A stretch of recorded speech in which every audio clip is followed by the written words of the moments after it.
नमो जनार्दनम। बहुत से लोग जानना चाहते हैं कि उन्हें अपने जीवन में क्या करना चाहिए, उनका भविष्य उन्हें कहाँ लेकर के जा सकता है।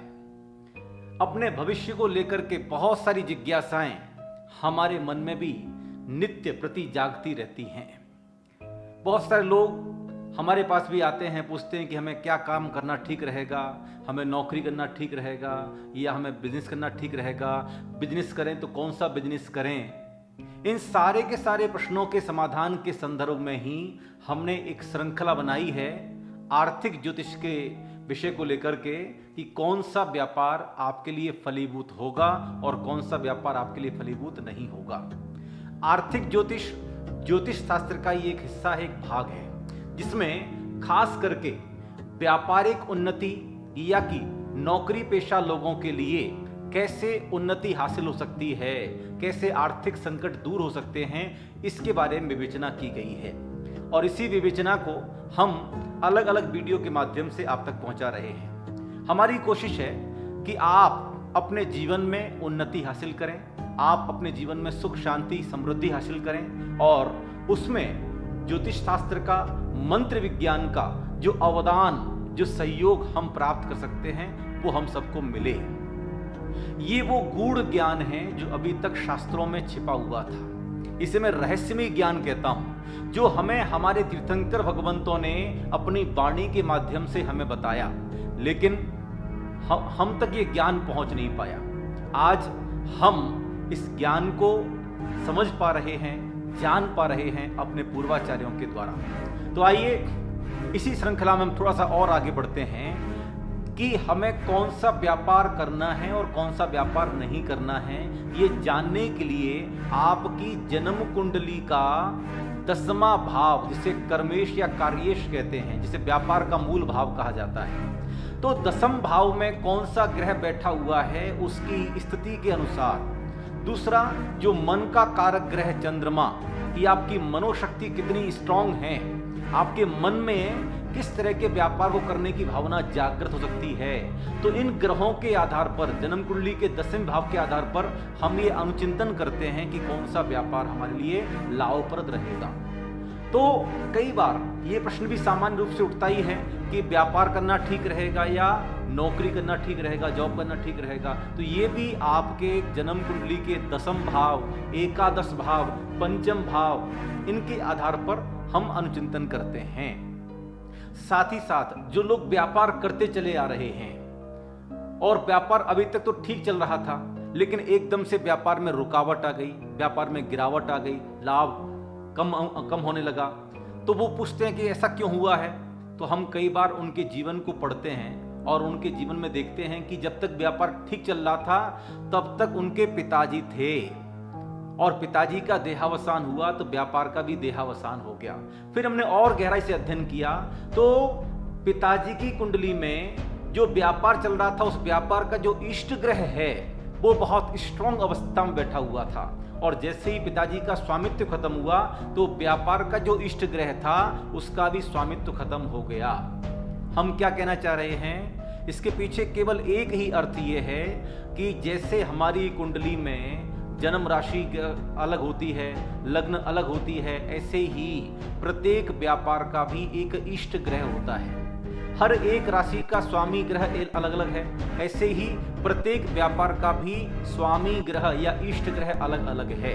और इसकी विवेचना हमने पिछले वीडियो में की हुई है कि कौन से व्यापार का इष्ट ग्रह कौन सा है। तो जो हम व्यापार कर रहे हैं उसका इष्ट ग्रह कौन सा है वो हम जान लें, और उस इष्ट ग्रह को हम देखें कि वो इष्ट ग्रह हमारी कुंडली में कहाँ पर बैठा हुआ है, उसकी स्थिति क्या है, शत्रु राशि में है कि मित्र राशि में है कि सम राशि में है, उच्च राशि में है कि नीच राशि में है, उसकी डिग्री कितनी है, तो उसका कैसा इम्पैक्ट हमारे व्यापार में पड़ सकता है। तो आज इस वीडियो के माध्यम से हम बात कर रहे हैं किराने के व्यापार के संदर्भ में, क्योंकि बहुत सारे लोगों ने अपनी जिज्ञासाएं हम तक पहुंचाई हैं कि किराने का व्यापार हम लोग करते हैं और ज़्यादातर इसको बहुत सरल व्यापार माना जाता है। एक जनरल स्टोर खोल लिया या किराने का व्यापार जहाँ पर सभी तरह का जो भी किचन के उपयोगी जो भी आइटम होते हैं, ग्रोसरी जो भी होती है वो सब अवेलेबल होती है। तो किराने का व्यापार एक तरह से सरल व्यापार माना जाता है, ये दिन पर दिन चलता रहता है।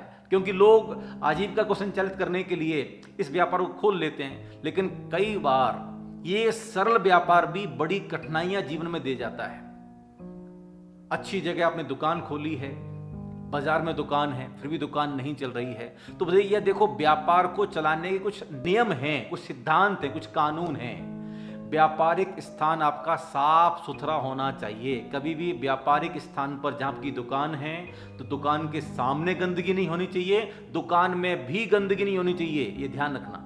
जहां पर दुकान साफ सुथरी नहीं होगी वहां पर व्यापार धीरे धीरे धीरे करके मंद होगा, फिर बंद हो जाएगा। इसलिए अपनी दुकान को साफ सुथरा रखिए, क्योंकि जो दुकान, जो स्थान साफ सुथरी होती है, स्वच्छ होती है, पवित्र होती है, वहीं पर मां लक्ष्मी अवतरित होती है।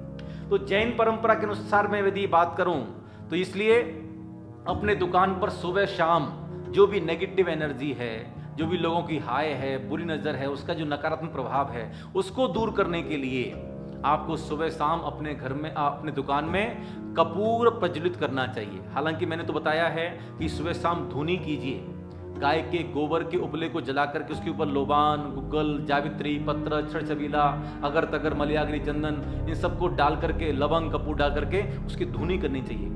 धर्मयोग वेलनेस फाउंडेशन ने एक धूप बनाई हुई है जिसमें कोई बैम्बू नहीं है, कोई लकड़ी नहीं है, केवल गाय के पंचगव्य के द्वारा और आयुर्वेदिक यज्ञ औषधियों के द्वारा उसको तैयार किया गया है। आप उसको भी सुबह शाम अपने दुकान पर जलाइए।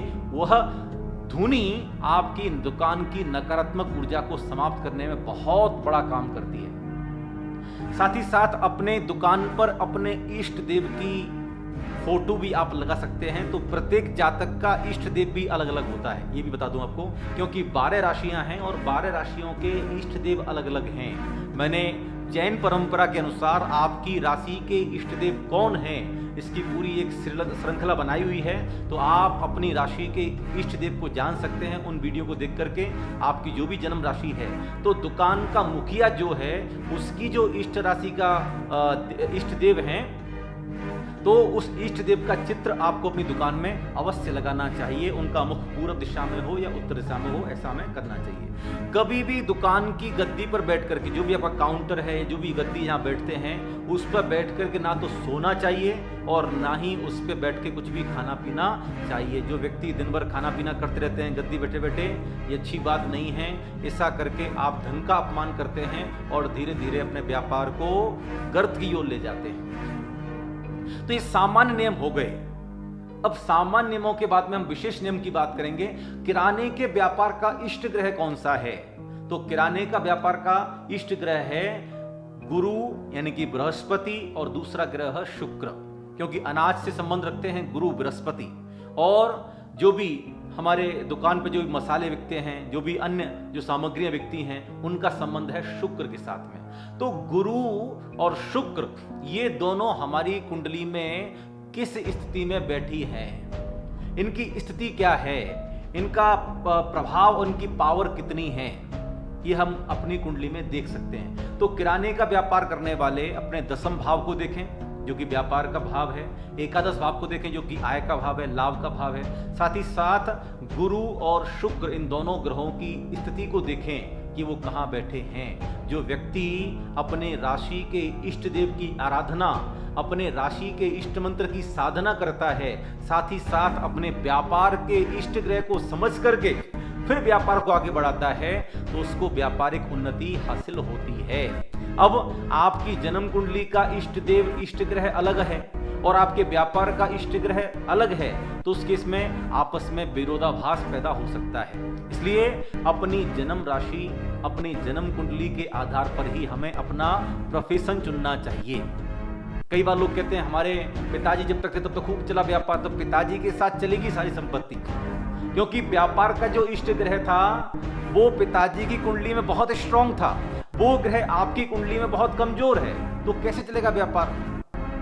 तो जब जब जिसका स्वामित्व व्यापार पर रहता है, जब जब जिसका आधिपत्य व्यापार पर रहता है, तो उसे व्यापार का इष्ट ग्रह देखना बहुत जरूरी है।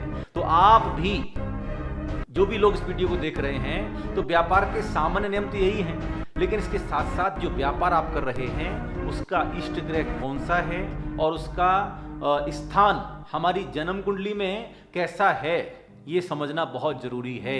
और अपने व्यापार के इष्ट ग्रह से संबंधित इष्ट देव की साधना आराधना करना या अपने व्यापार के इष्ट ग्रह से संबंधित इष्ट मंत्र की साधना करना बहुत जरूरी है।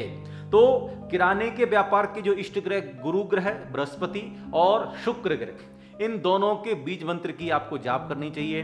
वैदिक संप्रदाय के हिसाब से ओम बम बृहस्पतये नमः, ओम शम शुक्रवे नमः। जैन परंपरा के अनुसार तो गुरु ग्रह का जो इष्ट मंत्र है वह है ओम ह्रूम नमो आईरियाणम। शुक्र ग्रह का मंत्र है ओम ह्राम नमो अरिहंताणम। या तीर्थंकर भगवान की आराधना करनी है तो गुरु ग्रह के इष्ट देव के रूप में श्री आदिनाथ भगवान है तो ओम ह्रीम अरहम श्री आदिनाथ जनिंद्राय नमः। शुक्र ग्रह के लिए ओम ह्रीम अरहम श्री पुष्पदंत जनिंद्राय नमः। तो जो भी आपको अच्छा लगे आप उनकी साधना आराधना करनी चाहिए। अपने दुकान में कपूर जलाइए, धूनी जलाइए, गौशक्ति धूपम जलाइए और शुद्ध गाय के घी का दीपक जलाइए। ये आपके दुकान को नकारात्मक ऊर्जा से मुक्त रखेंगी और साथ ही साथ सकारात्मक ऊर्जा का प्रवाह आपकी दुकान में बना रहेगा। और जिस क्षेत्र में सकारात्मक ऊर्जा का प्रवाह रहता है वहां पर सभी प्रकार की शक्तियां जागृत रहती हैं। आपकी दुकान में यदि सकारात्मक ऊर्जा का प्रवाह रहेगा तो ग्राहकों का अट्रैक्शन बढ़ेगा, ग्राहकों का आवागमन बढ़ेगा और जिस दुकान पे ज्यादा ग्राहक उतनी ज्यादा बिक्री और जितनी ज्यादा बिक्री उतना ज्यादा लाभ। ये तो व्यापारिक उन्नति के सूत्र हैं। तो किराने के व्यापार के लिए शुक्र ग्रह और गुरु ग्रह की अनुकूलता का होना बहुत आवश्यक है। यदि आपकी कुंडली में गुरु ग्रह और शुक्र ग्रह अनुकूल नहीं हैं और आप किराने का व्यापार करते हैं तो फिर आपको तत्संबंधी उपाय मंत्रानुष्ठान भी करना चाहिए ताकि आपका व्यापार श्रेष्ठ चले। आगामी वीडियो में बताऊंगा कि यदि आपकी कुंडली में गुरु ग्रह और शुक्र ग्रह की स्थिति अच्छी नहीं है तो फिर आपको उसके उपाय भी करने चाहिए, तभी आपका व्यापार अच्छा चलेगा। आपका व्यापार अच्छा चले, आपके जीवन में व्यापारिक उन्नति हो, हमारी भी यही आशा है, यही उम्मीद है और यही उद्देश्य है। इसी भावना के साथ ओम अरहम।